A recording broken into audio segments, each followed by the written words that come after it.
Sir जय भीम नमो बुद्धाय। The great B R Ambedkar YouTube channel में आप सभी का हार्दिक स्वागत है, अभिनंदन है।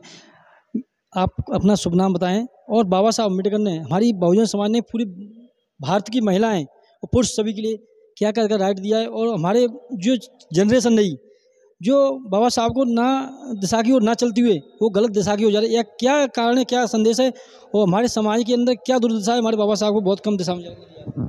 पहले तो मैं जय भीम बोलूँगा आपको। बाबा साहब, अपना नाम बता दें, कहाँ से हैं? मेरा नाम राहुल तायड़े है, इंदौर से हूँ मैं। बाबा साहब के जो विचार है वो आज भारत के हर घर में की ज़रूरत है, क्योंकि बाबा साहब ने ऐसे बहुत सारे कानून बनाए जो आज बहुत से अपने समाज को पता ही नहीं है। अभी जैसे हिंदू कोड बिल हो, लेबर का कानून हो, अभी जैसे कोई पीएफ हो, और ऐसे बहुत सारे ऐसे कानून हैं जो बाबा साहब के अभी इतने बहुत सारे बने हुए, लेकिन जमा समाज को अभी कुछ मालूम नहीं इस बारे में। तो मैं यही चाहूँगा कि समाज थोड़े पढ़ाई के लिए आगे आ जाए, एजुकेशन पे ध्यान दे। बाबा साहब ने इसका ये अपने स्कॉलरशिप दी है, आरक्षण दिया है, इसका पूरा लाभ उठाए। समाज इस चीज़ को मतलब अनदेखा कर रही है। वहाँ समाज पढ़ाई के लिए, वो बाबा साहब ने कहा है शिक्षा ये शेरनी का दूध है, जो पिएगा वो दहाड़ेगा। तो हमें शिक्षा पे बहुत ध्यान देना है और समाज को आगे बढ़ाना है। सर मैं ये कहता हूँ, हमारे लोग भी बाबा साहब की स्मरण में देखता हूँ, कई लोग मिलते हैं और कई लोगों तो मेरी चर्चा भी होती हैं। नई युवा पीढ़ी जनरेशन को ज़्यादा पकड़ता हूँ, तो बाबा साहब के बारे में पूछें, जय जयकार बाबा साहब की लगा रहे हैं, लेकिन अधिकतर बाबा साहब के विचारधाराओं पर ना चलते हुए लेकिन कहीं धर्म की ओर ज़्यादा बढ़ रहे हैं। ऐसा धर्म की ओर बढ़ने से हमारी समाज के बच्चों का भविष्य बनेगा या बिगड़ेगा? देखो, बाबा साहब ने कहा है कि भीड़ जिस दिन स्कूल के जिस दिन मंदिर से स्कूल की तरफ आएगी, उस दिन इस समाज का भला होगा। कि मंदिर से ज़्यादा हमें स्कूल की ज़रूरत है, क्योंकि शिक्षा बहुत बड़ी चीज़ है। शिक्षा नहीं है तो वो आदमी अधूरा है। यही बोलना चाहूँगा मैं शिक्षा के बारे में। आपने बहुत अच्छे महत्वपूर्ण दिया। मैं सर के पास जाना चाहता हूँ, सर से थोड़ी महत्वपूर्ण जानकारी लूँ। सर जय भीम नमो बुद्धाय, थोड़ा अपना परिचय दीजिए, अपना शुभ नाम क्या है, आप कहाँ से चलकर आई हुई हैं? मेरा नाम जनार्दन सोनोने है, इंदौर से बिलोंग करता हूँ मैं।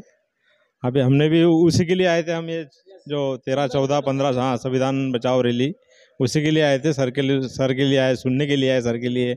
उन्होंने अच्छा दिल्ली में बहुत बढ़िया काम किया है, और अभी अभी लोगों को हज़ारों की संख्या में लोगों को 22 प्रक्रिया जो है अपनी समझ वो दिलाई है, और उनके लिए आए, हम उनको सुनने के लिए आए।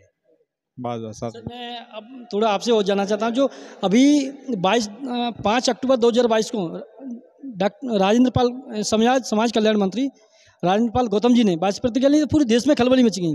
जो वर्तमान सरकारें हैं और भी अन्य क्षेत्रों के लोगों को खलबली में, जो धर्म के मानने वालों को, लेकिन 22 प्रतिज्ञा को ऐसा क्यों हुआ हमारे राजेंद्र पाल गौतम जी ने मंत्री पद से इस्तीफा देना?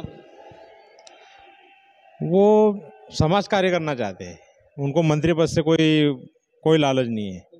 समाज सेवा करना है भाई। उन्होंने समाज के लिए ही उनका पद छोड़ दिया है उनने, और उनका टारगेट है 10,000 करोड़ लोगों को बौद्ध दीक्षा दिलाना है कुछ सालों के अंदर। उनका ये टारगेट वो नीचे समझ पूरा कर देंगे, और सबको यही लगता है कि लोग उनके साथ में अच्छा मूवमेंट के साथ जुड़ेंगे। बाबा साहब अम्बेडकर का मूवमेंट है, और हर आदमी जुड़ना ही चाहेगा सर उससे। बहुत बहुत धन्यवाद सर, आपने मैं अब सर के पास चलता हूँ नेक्स्ट। सर जय भीम नमो बुद्धाय। सर अपना परिचय दीजिए, आपका शुभ नाम कहाँ है और आप कहाँ से आए हो और किस विषय से बाबा साहब स्मारक तक आए हैं? जय भीम सभी को, मेरा क्रांतिकारी जय भीम नमो बुद्धाय। मैं प्रमोद बरदा है, मैं बैतूल ज़िले से हूँ, मध्य प्रदेश बैतूल ज़िला से। और हम एक मूवमेंट लेकर चल रहे हैं। आज 5 दिन हो गए, हम पद यात्रा से निकले हैं, संविधान बचाओ पद यात्रा। हम उज्जैन से निकले हैं, तो पहले हमारी उज्जैन से पद यात्रा निकली, महू में रुके, सावेर में रुके, सावेर से फिर निकले इंदौर में रुके, इंदौर से फिर निकले हम तो राऊ में रुके। अब राऊ से जब अब जो हमारी महान रैली जो निकली हुई है, अब वो कुछ ही देर में या कुछ ही मिनटों के अंदर में हमारे यहाँ बाबा साहेब के जन्मस्थली पर पहुँचने वाली है। और रैली के मुख्य अतिथि इसके कार्यक्रम में रैली के हमारे मुख्य अतिथि कार्यक्रम में वो राजेंद्र पाल गौतम जी है। मुख्य अतिथि हमारे राजेंद्र पाल गौतम जी है। जो राजेंद्र पाल गौतम जी है, वो जो वर्तमान में दिल्ली सरकार में समाज कल्याण मंत्री ऐसे को उन्हीं की विषय बात कर रहे हैं। उन्हीं की बात कर रहे हैं, हम उन्हीं की बात कर रहे हैं। और एक एक संदेश मैं आपके चैनल को या सभी लोगों को यह भी देना चाहूँगा शिक्षा के ऊपर कि भाई ये जो अंधविश्वास और पाखंडवाद जो मनवादियों ने फैला के रखा है, तो इसीलिए हमारे क्षेत्र में और हमारे मध्य प्रदेश में या फिर हमारे हिंदुस्तान की बात कहना चाहूँगा, तो इसीलिए हमारे क्षेत्र में शिक्षा का स्तर कम है। और रही बात मैं खुद के अपने गांव या अपने क्षेत्र की बात करना चाहूँगा, अधिकतर हमारे यहाँ एसटी, ओबीसी और एससी बहुत कम अशिक्षित लोग हैं, पूरा पिछड़ा वर्ग है हमारा। तो उसमें मैं यह कहना चाहता हूँ कि शिक्षित बनो, संगठित रहो और संघर्ष करो। जब तक के अपन मेहनत नहीं करेंगे अपने को फल का पता नहीं चलेगा। मैं तो सभी पालकों को यह संदेश देना चाहता हूँ, मध्य प्रदेश के पूरे सभी हाँ भारतवासियों को या मध्य प्रदेश के पूरे सभी पालक जनों को यह संदेश देना चाहता हूँ, एक रोटी कम खाओ, जितनी मेहनत करना पड़े उतनी करो, लेकिन अपने बच्चों को जरूर पढ़ाओ। मेरे को अभी मैं जो राजनपाल गौतम जी आ रहे हैं, तो वहाँ पे जो स्कूल है ग्राउंड में मैं गया था, वहाँ पर मेरे को एक विशेष घटना मिली। कल 15 नवंबर 2022 को बिरसा मुंडा की जयंती थी। वहाँ पर जो राजस्थान से स्टॉल लगा रहे हैं, जो बाबा साहब के इतिहास को बढ़ा रहे हैं, इतिहास को लेकर चल रहे हैं, पुस्तकों को लेकर चल रहे हैं, तो वहाँ पर उनको स्टॉल नहीं लगाने। ये हमारे ओबीसी वर्ग में या एसटी में, एसटी में आ रहे हैं, बिरसा मुंडा की जयंती मना रहे हैं, लेकिन उनकी क्या दिशा है, उन्होंने ऐसा क्यों किया? ये अच्छा किया है कि गलत दिशा की? उन लोगों ने यह संदेश इसलिए उन लोगों ने वहाँ पे उनको स्टॉल नहीं लगाने दिया क्योंकि वो लोग बाबा साहब का पूरा वो लेके चल रहे हैं, इतिहास को लेके चल रहे हैं। छोटी छोटी किताबें, बड़ी बड़ी बुकें, संविधान, फोटो जो भी है वो सब शिक्षा के ऊपर महत्व करता है कि भाई अगर ये व्यक्ति है तो घर में कोई पढ़ता है तो वो शिक्षित बनेगा। और उन लोगों ने उसमें कुछ ऐसे कुछ मनुवादी लोग हैं या फिर पार्टी के भी लोग हो सकते हैं, है ना, मैं बात तो नहीं कहूँगा लेकिन हो सकते हैं उसमें, हाँ। तो उन लोग यह नहीं चाहते हैं कि भाई हमारे ओबीसी, एससी, एसटी समाज के कोई भी जागरूक नहीं हो सके और एकजुट नहीं और शिक्षा की ओर न जाए, क्योंकि उनको पता है अगर ये जागरूक हो जाएंगे तो हम कहीं के नहीं रहेंगे। क्योंकि उन्होंने जो दुकानें लगा के रखी है मनुवादियों ने, ब्राह्मणों ने, है ना, मैं तो सबसे बड़ी बात कहना चाहूँगा क्योंकि मनुवादी और ब्राह्मणों ने जो ये मंदिर, मस्जिद, ये दुकानें जो लगा के रखी है, हाँ, ये सब पाखंडवाद है। ये सब बर्दाश्त तो नहीं हो रहा है, लेकिन क्या करें, धीरे धीरे समय बदलेगा और इसके आगे जो अभी जो परिस्थितियां हैं ये भी और भी अच्छी परिस्थितियां आगे आएंगी। बहुत बहुत धन्यवाद सर। अब मैं आपसे जानना चाहता हूँ, अपना परिचय दें, आइए थोड़ा सा। सर जय भीम, नमो बुद्धाय। जय भीम सर अपना परिचय दें, आप कहाँ से आई हुई हैं और बाबा साहब स्मारक पर किस उद्देश्य से आई हैं, और बाबा साहब के बारे में, बाबा साहब ने हमारे बहुजन समाज ने पूरे भारत देश के लिए सभी जाति धर्म के लिए क्या किया गया, लेकिन जो लोग मानने वाले होते हैं वो बोलते हैं बाबा साहब ने केवल एससी, एसटी, ओबीसी वर्ग के लिए किया है। ये बिल्कुल सत्य बोला है? सर पहले तो मैं अपना परिचय दे दूं, मैं ग्राम झीकड़ी का हूँ, तहसील आष्टा, जिला सीहोर। मेरा नाम है अंबराम बकोरिया। तो बाबा साहब की बात है, बाबा साहब ने तो सबके लिए सब कुछ किया है। ये लोगों की सोच गलत है कि हमारे लिए नहीं किया, कि मैं हम यहाँ तो क्या है, धर्मनिरपेक्ष देश है। बाबा साहब ने किसी के लिए कुछ भी कसर नहीं छोड़ी, सबके लिए, सबका साथ, हाँ, सबके लिए उनने सब कुछ किया है। कुछ लोग अभी भारतीय संविधान के ऊपर कई लोग उंगली उठा रहे हैं, कई राजतंत्र भी पीछे लगे हुए हैं, वो संविधान के ऊपर संशोधन कर रहे हैं, लेकिन हमारे बहुजन समाज के जो प्रतिनिधि भारतीय संविधान के कारण से, आरक्षण कोटा, स्पेशल कोटा के कारण से वहाँ पहुँचे पार्लियामेंट में, वो लोग संविधान के प्रति क्यों नहीं बोलना चाहते?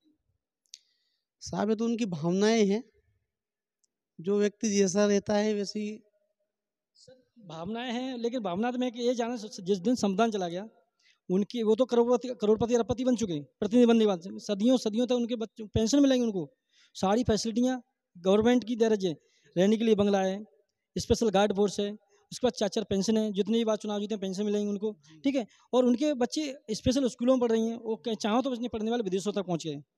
लेकिन जो हमारे समाज के वोट के कारण वहाँ जीत के पहुँचे हैं, तो फिर हमारे समाज को किस दिशा को देना चाहते हैं? साहब पूर्ण तरीका से बहुजन समाज को बर्बाद करने का ये सबसे बड़ा मुद्दा है उनका, लेकिन ऐसा होगा नहीं,